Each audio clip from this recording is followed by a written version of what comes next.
Matt, welcome to the Democratizing SEO podcast. How are you doing today? I'm very well, thank you. Thank you for having me. Oh, thank you. Thank you for being on. Today we're going to talk about going freelance, which I think is very apt because you've recently become a freelance person. So I think this would be a very interesting conversation on your experiences. I'm going to make this an opinion piece episode focused on your experience. Now, Matt, as I like to do with all my SEO guests, I like to ask how they ventured into becoming an SEO professional. So with that said, what is the story of how you became an SEO professional? It's a story of luck, I suppose, more than anything else. So, back in the day, the better days, I actually failed college, so I didn't really get, an education much past school, I suppose you'd say. So I ended up going into, obviously, working from that point on to kind of fund myself. And one day I applied for a bit of a random apprenticeship. I ended up getting that apprenticeship. I think it was supposed to be social media for business, but I ended up working at like a one-man band agency, so doing SEO, PPC, building websites with WordPress, etc. And it kind of, I suppose, introduced me in some way to the world of marketing. After that, I got my first kind of what I'll call full-time gig within the marketing world, and strangely enough, it was in-house, which seems to be the opposite way around to most people.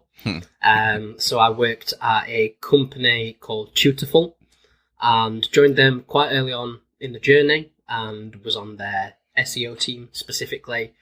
So I spent, I think it was about 18 months or so, working obviously on the website, trying to grow that traffic.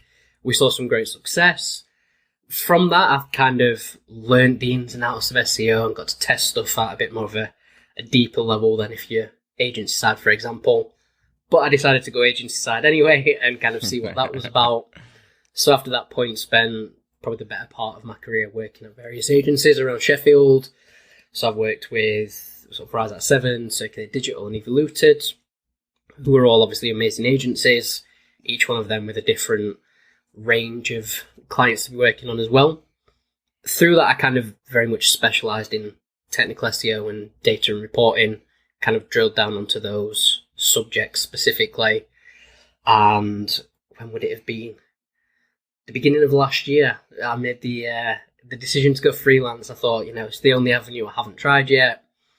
There was obviously benefits to it as well from a more personal perspective. So yeah, at that point I thought, I'll take what I've learned, give it a go and see how I do on my own, and touch wood, it's gone really well so far. Awesome. I'm curious, having been agency side and client side, do you have a preference, or did you have a preference before you became a freelancer? I think for me, agency side was the preference. In-house was a lot of fun, and I think it's an experience people should always test and try out if they haven't yet. It's a lot different. Obviously, it's a bit slower paced, so you can be a lot more in-depth in what you're doing. You can run a lot more tests. So it's interesting, but for me, my mind's always on the go. So having multiple clients at a time was always kind of what drew me in, I suppose. And you mentioned technical and data-led. Would you say those are your favorite areas or aspects of SEO? Definitely. I'm on the what some people might call the geekier side of the SEO scales. So yeah, kind of that deep dive into websites, building out reporting studios, and spending hours staring at data and analytics, trying to figure out what's going on. Do you think there's a creative aspect to technical or data-led SEO? I ask this because I find that people, SEOs who are one or the other or both, they tend to be quite creative themselves. They tend to be something they have a creative background that led them into that area. So what is your take on how creativity impacts or influences one's technical and data-led mindset?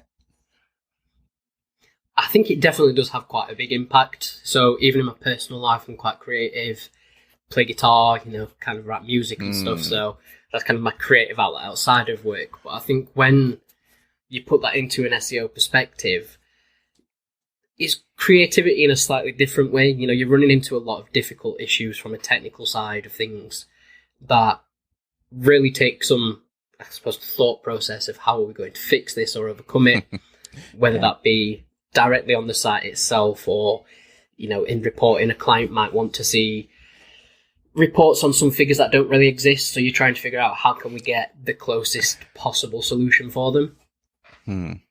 Okay. So you've been a freelance SEO for over a year now. Take me back to that moment when you decided freelance is the path for me. What led to this decision? So I think a lot of it did come down to kind of personal stuff. And I think that, I'm obviously not speaking for everyone, but that can be quite a big factor for anyone who makes that decision. And when I'm saying that, I'm kind of talking about anything outside of work. So I've always been absolutely terrible at sleeping. I can't fall asleep at night. It's early hours of the morning. And, you know, sometimes that would then affect, you know, you've got to get up for work in the morning, work between the set hours and, you know, kind of adapt to that. So for me, one of it was, as lazy as this sounds, I can work on my own schedule.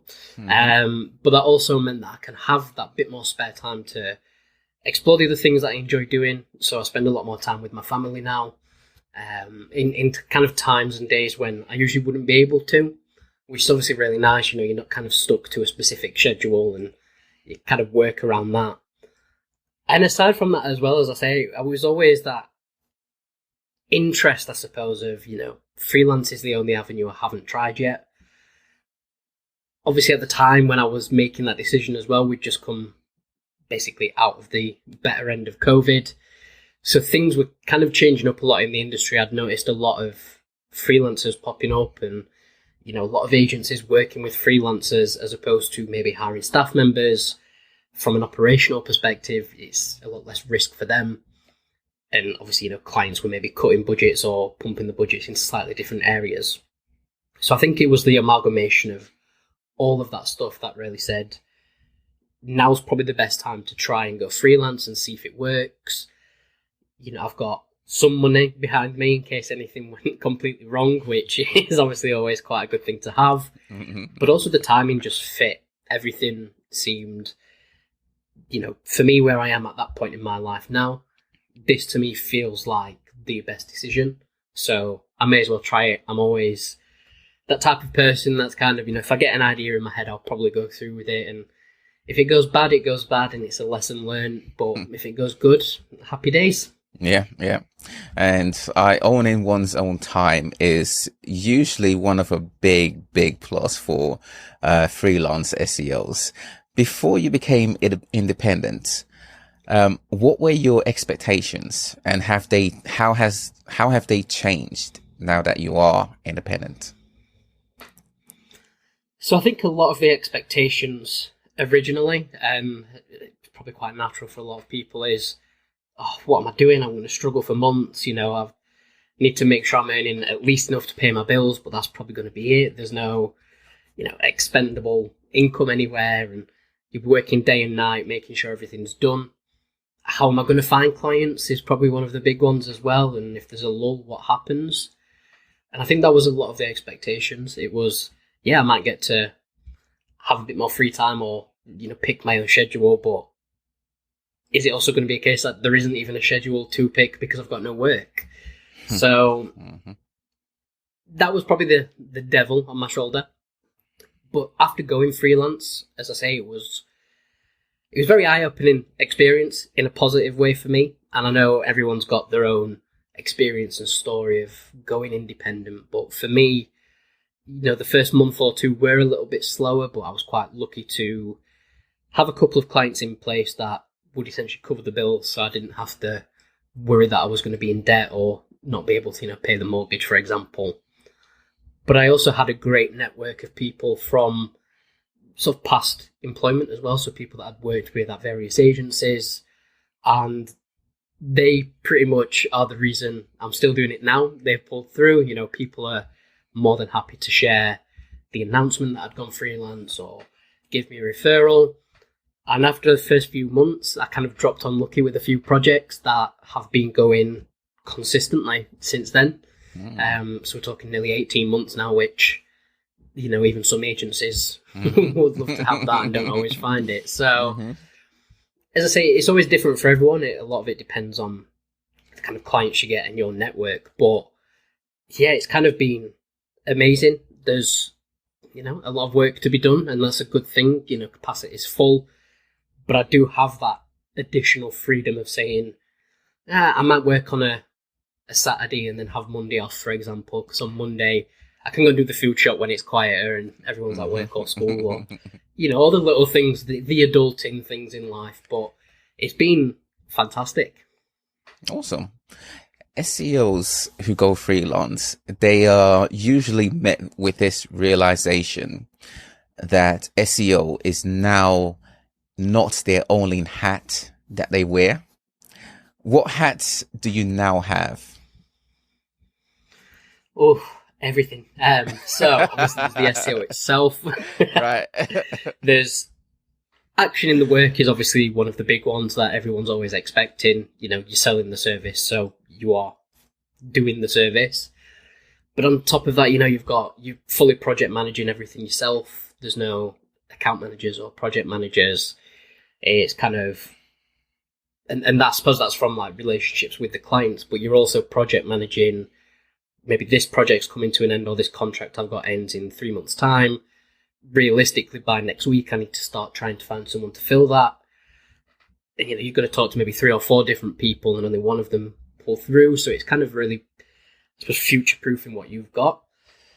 You've obviously got invoicing and all the accounting side of things. So you've got invoicing, taxes, all of the stuff no one ever wants to talk about, but plays a huge role. And then it is that new business side as well. And, as I say, you can be really lucky and have long-term contracts in place, but you've always got to kind of, I suppose, prepare for the worst-case scenario that a contract might fall through. Is that contract actually, maybe 50% of your income at the minute? So if that does fall through, you're kind of a little bit stuck, and are you going to fill it with 4 other projects or try and find another larger one, for example? So it's kind of that everything you see going on around you at an agency or even in-house, you're kind of saying, I'm going to do little bits of what every single person around me does, and I'm going to try and do them as well as I can, but some of them are very difficult. So accounting is probably my least favourite one. Luckily, I've got a great accountant firm that does it for me, essentially, but I think it's also important to have that understanding and eyes on it yourself. I trust them implicitly to do it, but I also have countless spreadsheets working out finances in the background that I've essentially just sat on Google for 4 hours trying to figure out how everything works. But I think it is important to have that insight yourself, same as an agency being hired by a client, for example. You're always going to want to double check the work that's coming out yourself, as opposed to just 100% trusting what's being told. Is kind of what's happening. Yeah, always got to verify. Trust is fine, but verification is a must. Would you say? Oh, definitely, especially. Yeah, go ahead. Oops, sorry, go on. No. I was going to say, especially, you're the one paying the bills at the end of the day. If you get fined, it's not on the accountant. So, yeah, make sure you've got that sorted yourself. Yeah, totally. How do you balance your time then with, let's say, client work and then marketing? In fact, three things. Client work, marketing, and acquiring new business, let's say. So generally at the start of every day, I'll log on to kind of socials. I mainly use LinkedIn as kind of the way I build my network. It's been a lifesaver for me. So generally I'll log on and get up to date with anything that's gone off, and at that point you can kind of have a look around. Is there any new opportunities that maybe someone's posting about? Have I got messages from anyone, etc.? And again, I'd probably do that towards the end of the day.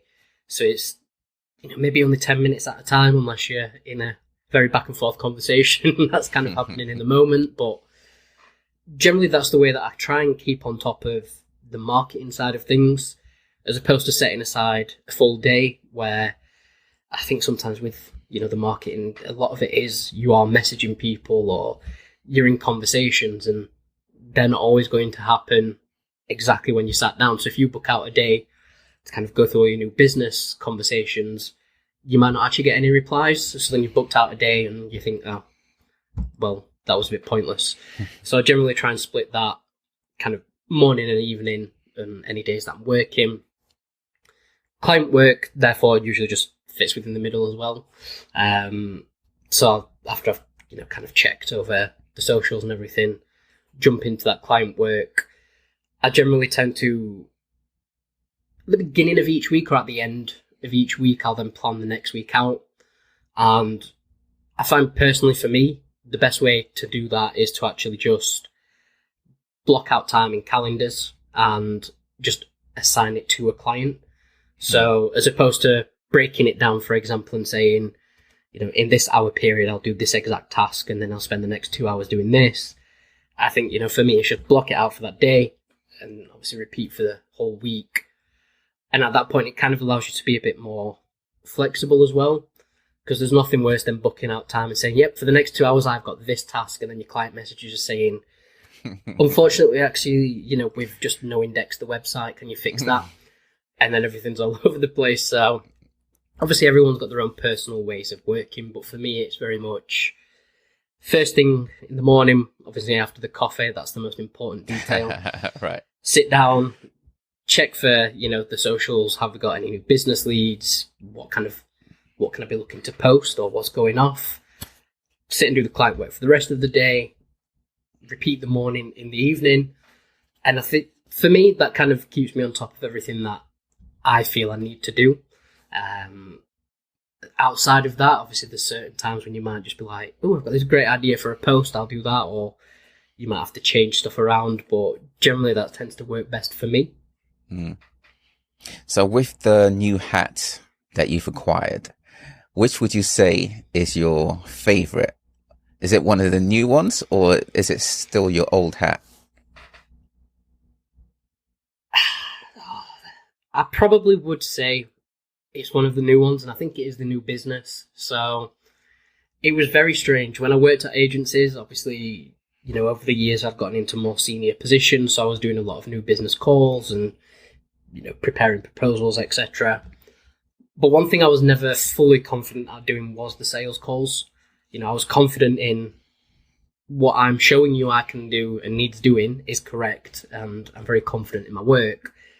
But just kind of sitting down and discussing it with people, for some reason, for me, was always a bit daunting. So that was kind of a concern for me as well, going freelance. I haven't got anyone else to fall back on. There's no sales team. There's no, MD or CEO jumping on as well. But that very quickly turned, and I think it was, I kind of sat there on that first call and thought, it really is just you now, Matt. Like, you have to, figure out how to become a bit more comfortable and confident doing it and push yourself to do that. And after doing that, it quickly became one of my favourite things to do, sitting down, chatting with new people, discovering what they're actually wanting help with, and if they're kind of looking in the right area as well, it might not always be specifically a tech SEO issue. So, and it was kind of always being transparent with people too, and I think that's what helped. I think at agencies, sometimes you can be sat there and you're selling services when you think maybe we don't actually need to sell this specific bit, right, but it comes as a package, for example, maybe. But going freelance, I've always kind of tried to be completely transparent and upfront, and I do tech SEO and I do data and analytics, and those are what I offer because they're what I'm best at. If someone comes to me and says, I need 20 blog articles a month writing, I'll say, that's fine. I've got a really good contact who can do that. But unfortunately, that's not my strength. And I think that's freed everything up a bit more as well, to be more confident in those calls and enjoy what I'm doing more. Is, people don't turn around and go, well, that's ridiculous. Why don't you offer it? They go, oh, no, that's really understandable. I respect you letting me know, and pass over whoever it is that you've got. And I think that's kind of a really important thing to focus on pushing. Yeah, I completely agree. I think with SEOs who go freelance, definitely niching into their strengths is a very good idea indeed. And in fact, I find that when you niche into your strengths, you network with other SEOs who have a particular area that they are great at, whether it's technical, on page, off page, whatever it is, and you build a network, and that in itself brings you more leads. Which brings me to my next area that I want to cover, which is Freelancing Friends. I love the name of this. Tell me about this, please. So this was at the end of last year, so the end of 2022. I'd been freelancing for a year. I'd decided to post pretty much monthly on LinkedIn just to kind of give some insights into, anyone who actually cared. If they didn't care, they didn't have to read it, and that's fine. But it was kind of saying, month one, it's been great. I'm loving it. Month two, it's been a bit more difficult, but just being honest and giving clear insight into what it was actually like that initial year as a freelancer. And I got some really good responses from that, and people did seem to be interested. And I kind of realized this is the most engagement I'm getting literally in my entire life. But it's once a month. I work for myself, by myself. I work at home in my spare bedroom to save money on an office that I probably wouldn't use as much. And I thought, I can't be the only one sat here who thinks I love what I do, but it gets a bit lonely. I'm not surrounded by a team of other people now where you can run ideas by them. You can just have a chat and have a laugh, or, there's always someone there to speak to for whatever you need. Mm-hmm. Whereas being a freelancer, you don't lose that, but it's not as easily accessible. Right. And I thought, well, I can't be the only person thinking this. So while I was sat in my spare bedroom, I thought, I need to start something up for this. And I didn't really know too much about exactly what I was going to do. I thought, Slack's a channel that most people use. I know there's other Slack channels out there as well that have built communities that do great work. So I thought, I'll start that up and I'll try it. I thought, I might get 10 people join it, and we can kind of just chat throughout the day if we get a bit lonely, or if we've got a question, for example, we can run it by them. So yeah, that was December 2022. Just kind of launched that initially, sent it to a few of my contacts who I knew were freelancing, obviously posted about it on LinkedIn as well. And from there, it's kind of just taken on a life of its own, which is fantastic. We've got freelancers from every possible facet of marketing that you can think of, which was the whole idea. And then within that community, there's also loads of different channels, so it doesn't all have to be marketing related. There's really random ones in there where we can just chat and just ask general questions.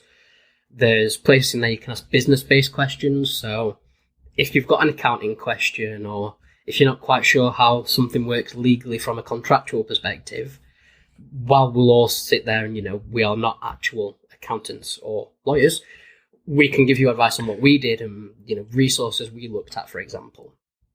But I think the biggest thing that I found as well is the referrals.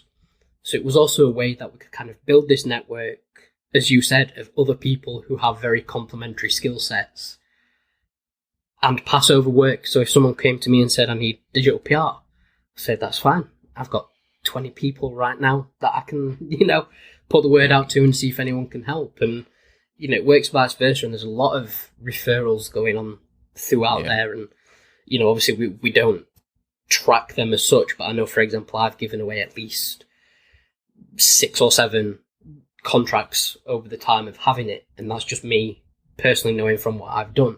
Mm-hmm. And a lot of that is, individuals that excel at what they do, but the end client just wasn't aware about them as a person. They weren't in the network as such. Mm-hmm. So it's been a really humbling experience, I think, to kind of push that and build that little community of like-minded individuals who are all going through the same thing. And you can use it every day. You can use it once a week. It's completely up to you. It's free to access.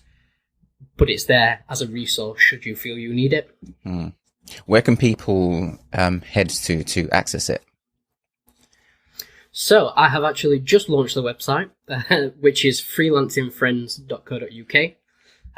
There's a bit more information on there for obviously anyone who might be interested. There's a blog, and there's also a link to join the Slack channel as well. As I say, it's completely free. There's no barriers to it other than be a freelance digital marketer. But yeah, it's open to anyone to come and join in all the fun. Awesome. And it's still relatively new. Would you say have you formed a vision for it yet? Or is it something you're still evolving into?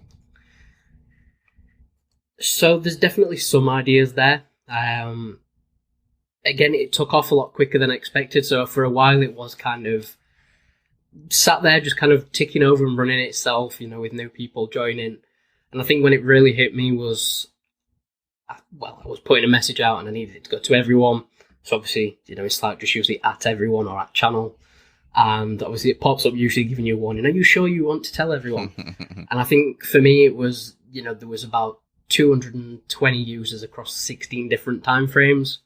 I think at that point I sat there and thought, oh, this has reached a lot more people than I thought. So I should probably sit back down and think about it. So first port of call with that was the website, which obviously, as I say, I've kind of built and launched that.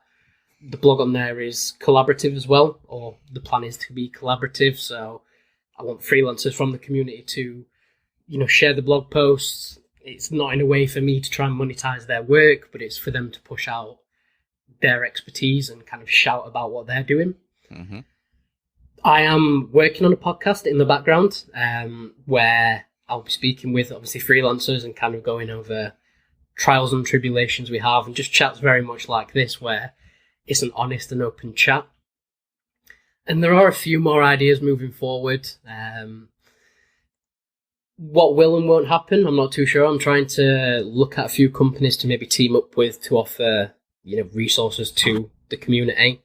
A lot of tools or resources out there are very much focused at small to medium agencies to your large enterprises, and that's fantastic, but there's a lot of freelancers out there who just can't afford the prices, or they don't need such, a huge package to do what they actually need.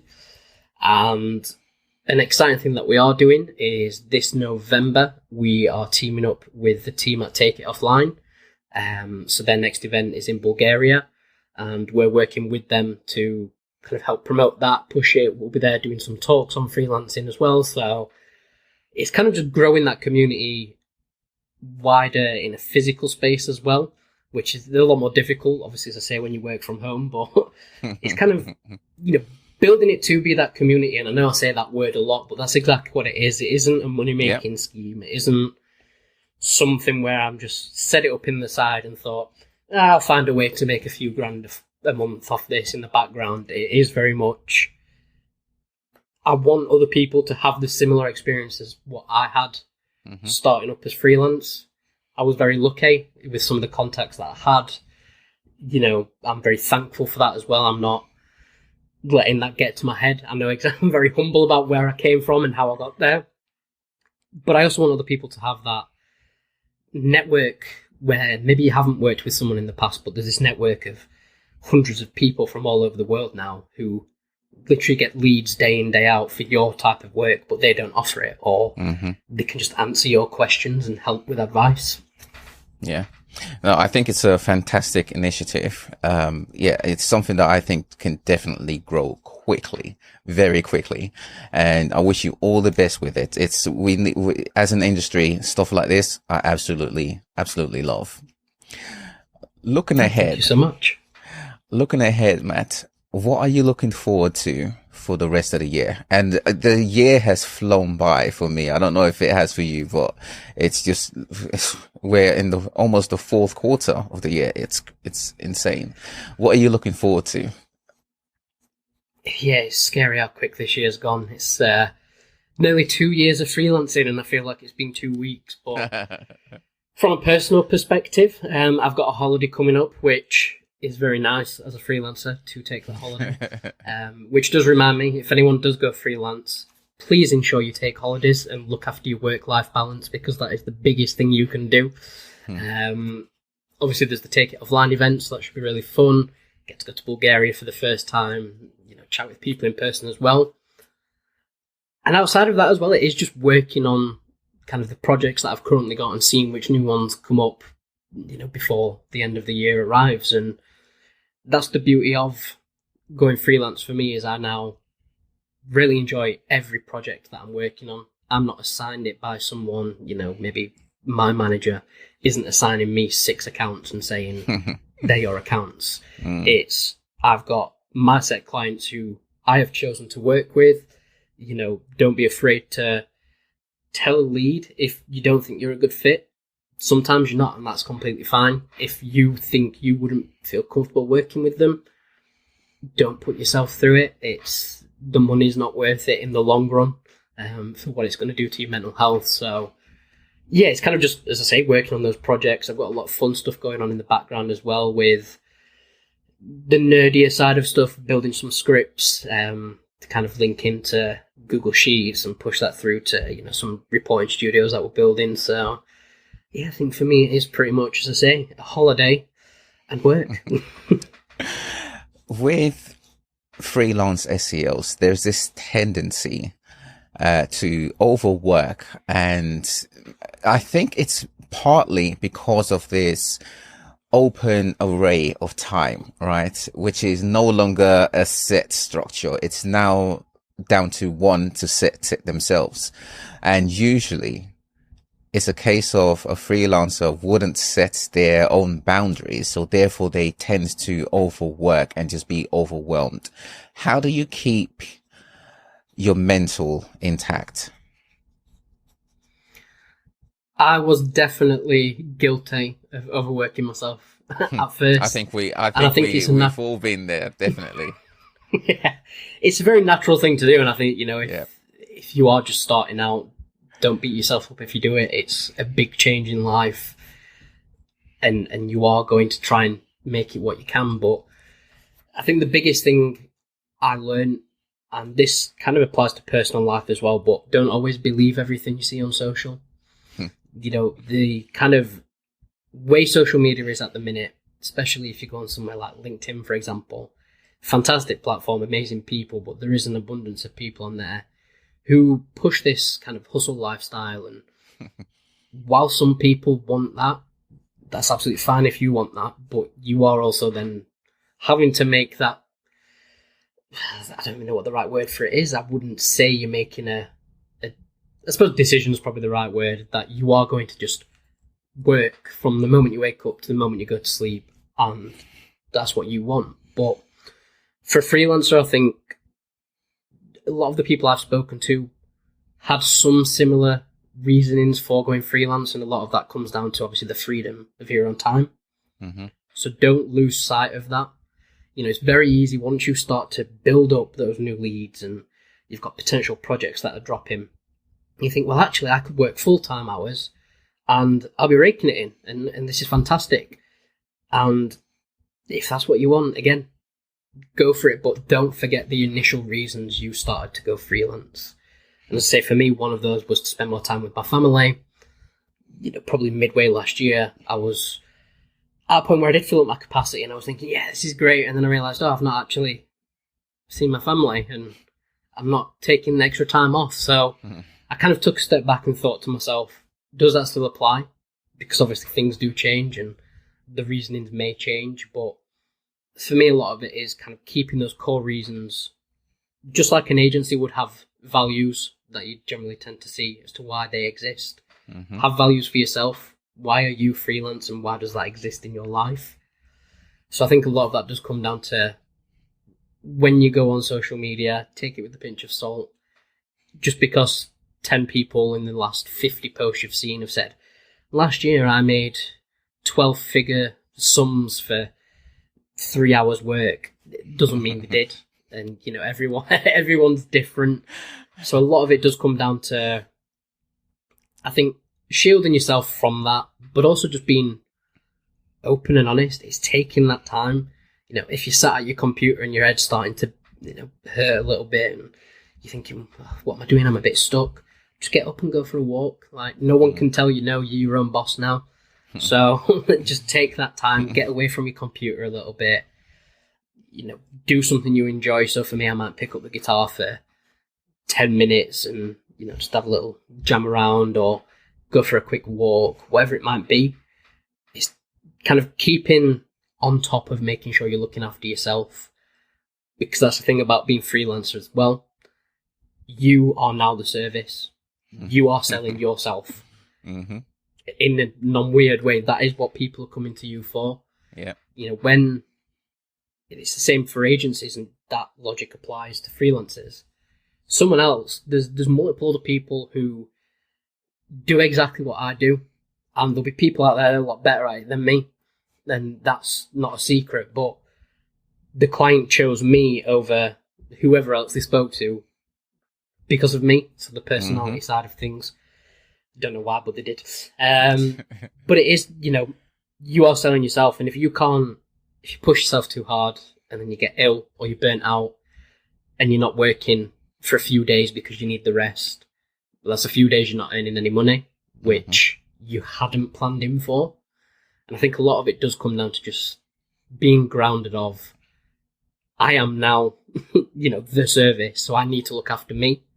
And most of the time you can sit and you can work for hours on end and push yourself to do something, and it's not always appreciated, like the amount of effort that goes into it. And not many people will see that, especially in SEO. You can be working on something for months at a time, and the outcome is, you start to see better performance. That performance can be seen, but everything you've done going into it isn't always seen. So sometimes just taking that step back and saying, I need a bit of a rest. I need to go sit and watch TV for half an hour if you need to, or have a nap. That's the beautiful part about it. You can have a nap as an adult being a freelancer. But just making sure that you're also being, I suppose the big one, is that you're being realistic with your time. Don't oversell yourself. Figure out how many days a week do you want to work to start with. How many hours a day do you want to work, and stick to those. Sometimes it's super easy to say, I'll just do another day's work, or I'll just work an extra 2 hours a day. But eventually you start to burn out, and, stick to being realistic.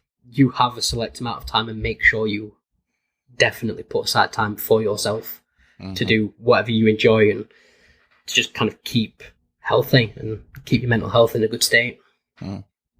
Freelance SEOs, when it comes to servicing models, they tend to go with usually either a retainer. So it's like, okay, 7.5 hours a day, 5 days a week for 4 weeks in a month. So that's 150 hours of my time, of my capacity, which I want to, in theory, fill up, right? And if I have that and I have a retainer for a year, that's perfect for me. Others have a more, they prefer to have a project-based approach, where they say, okay, for the next 3-6 months, I'm working on this project, and the package for it is X amount. Which type of servicing model do you prefer? For me personally, it would be more towards the retainer side. So it's kind of how I've always done it since going freelance. Of, as you say, I figured out, how many hours a day I want to work, how many days a week. That gives me my total amount of days. So I prefer to work in days and daily rates as opposed to hourly rates. And for me, that was a choice of a lot of what you can do in SEO. It should probably be days. If someone wanted to hire me for 4 hours a month, they're really not going to see any benefit from that, because it is 4 hours a month. So for me, it was a case as well of saying, knowing that the clients I take on are actually going to understand what goes into it. They respect why I do it on a daily rate, and, the pricing that I use as well, which does help, kind of make sure the clients that you do end up signing on, you have a really good relationship with. They understand you and you understand them. And I think with a retainer basis as well, it means you can kind of have maybe 3, 4, depending obviously on, how much time you've got, various projects running at once or retainers running alongside each other. And for me, it kind of gives that slight changes, in everyday work. I'm not just working solely for one project, for one company. It's doing X, Y, Z on a Monday, and then on a Tuesday it's A, B, C, and kind of flitting through those. But personally, I don't think there's a right or wrong one to prefer. I think a lot of that does come down to how you as an individual like to work. Mm-hmm. I think the project-based ones can be a little bit more difficult, specifically as a freelance SEO. And for me personally, I always thought there was a little bit more risk involved in terms of you might sign that project for 6 months, but then at the beginning of month 7, you need to have another project in place. Yeah. There is nothing else there from an income perspective. Now, granted, you have got 6 months to find that next project, but if someone reaches out in month 1, they're not likely going to want to wait 5 more months to start work. So, as I say, it can work for some people. For me personally, the retainer was always kind of the obvious answer as to how I'd like to work. But yeah, I think that's, everyone's got their own preferences to what works best for them. Yeah, totally. As a business owner, what has been your biggest realization? Not as an SEO, but a business owner. Oh, I think the biggest realization would be, obviously, like we've kind of touched on before, you really need to look out for yourself. And this isn't even just for freelancers, it's any business owner. You feel, you are essentially, in most cases, responsible for the whole company or all of the work being done. And that is a lot of responsibility to take on. We're not generally talking about very small sums of money when it comes to digital marketing or just any kind of service-based models. It can be huge amounts or it can be like middle amounts, but it's someone else's money as well that you're taking from this business. So you want to really make sure you're giving them their money's worth, they're seeing the results. And you can always try and push yourself too much to do that. But it's very much look after yourself, but also stay true to yourself. One thing, and that's something I've always tried to do in the industry as well. So everyone's got their own personality. I'm a lot more, I suppose, quiet at times. So I'm quite introverted. So I'm not someone who's at every single event and talking in front of thousands of people and, doing whatever that might be. But it was being comfortable with who I am, and that's why I offer what I offer, and I'm confident I will give you the results I tell you I will at the beginning. Mm-hmm. They can come to me and say, we want all of these results.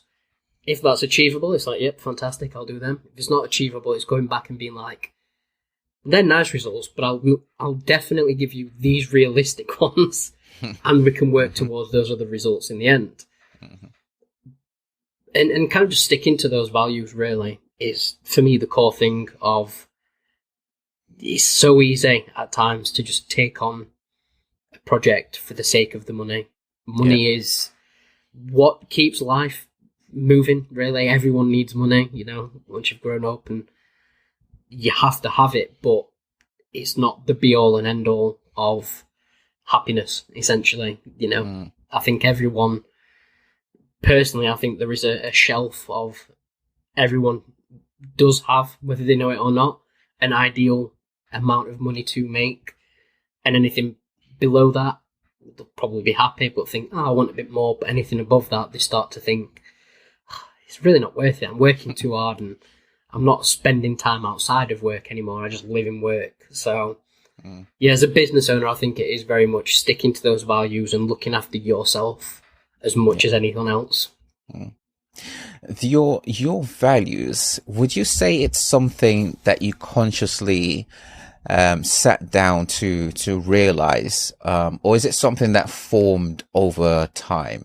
And for new freelance SEOs, would you recommend they establish their values early, or to let it sort of like uncover? How best should a freelance SEO realize their values? I think for me, it was quite natural, but I'd learnt them over the years of working in the industry at, agent side and in-house. Mm-hmm. And a lot of mine tie in, I suppose, very closely with my personal life values as well. And I think as a freelancer, that's probably going to be the case. Like, you have that opportunity to say, these are my values, whether mm-hmm. that be, I don't work with specific companies for XYZ reason, which is completely fine, or I will be completely transparent. I'm not going to beat around the bush, and, I might be someone who doesn't like client-facing work, client-facing meetings particularly. But just be honest with, who you're speaking to. You're going to have meetings, but if you're offering the work that they want, it doesn't have to be a meeting every week to catch up. It could just be once a month, or an email, for example. And I suppose if you're a new freelancer, or if you're going freelance, it probably is, I'd say, at the beginning, just sit and think about what have you noticed that you don't like so far in your kind of experience in the industry. Mm-hmm. Doesn't mean that you have to do the exact opposite of that, but if you think about what you don't like, then just make a change for what you're doing yourself. So for me, one of the core values was, I'm not going to take on work for the sake of taking on work. If I'm not an expert at doing it, or it doesn't sit in my expertise, I would much rather pass you on to someone else who I know is an expert. And that keeps, obviously, the client happier because they're getting a better quality of work at the end of it. You've built some mutual respect there for a start because, mm-hmm. You've been clear and direct with them. But it also means that you've told them, I specifically specialize in tech SEO, for example. So when they need tech SEO, they're probably going to come back to you as a first port of call. Mm-hmm. And it's just that kind of way of building those values around who you are as a person. Don't make yourself something you're not, just to try and fit in an industry, or try and maybe attract one specific client. It's very much, you're getting up in the morning, you're doing the work. If you're being true to yourself and sticking to those values, you're going to enjoy what you do, and it's going to be worthwhile getting up every morning. Yeah. Brilliant advice. I love that. Matt, if SEOs are heroes, what would be your superpower? Oh, that's an interesting one. It would probably be, I'm going to say, invisibility, because I'm quite used to kind of sitting in the background and being that kind of invisible man in the back, tapping away in the darkness in the computer and occasionally popping back up to people. And lastly, Matt, what do you wish businesses knew about SEO? Oh, I think it's becoming a lot more prevalent that it is known, but I think the first thing is that it's just not a quick fix. It takes a lot of time, but also to just, if you're going to hire a supplier, whether that be agency, freelance, whoever, trust what they say. They are the people working in it day in, day out. You might read an article online, but that article might be 6 years old. Quite frankly, it could be 6 days old and still be out of date. It moves that quick. So I think it is, kind of having that trust in your suppliers. Brilliant. Matt, thank you so much for your time. Is there anything you'd like to shout out or rave about? Oh, well, firstly, it would be yourself for having me on the podcast. I really appreciate it. Pleasure. And outside of that, as I say, freelancingfriends.co.uk. Whether you're currently established as a freelancer or just starting out, feel free to join, ask whatever questions you've got, try and find some leads. It's a nice welcoming place, and hopefully some really exciting things to come in the near future from it. Brilliant. I'll have that link in the description so people can get in touch with you.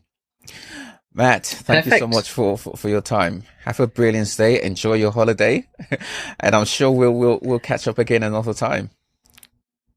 Thank you very much. Thank you for having me. It's been a pleasure. Pleasure. Cheers, Matt.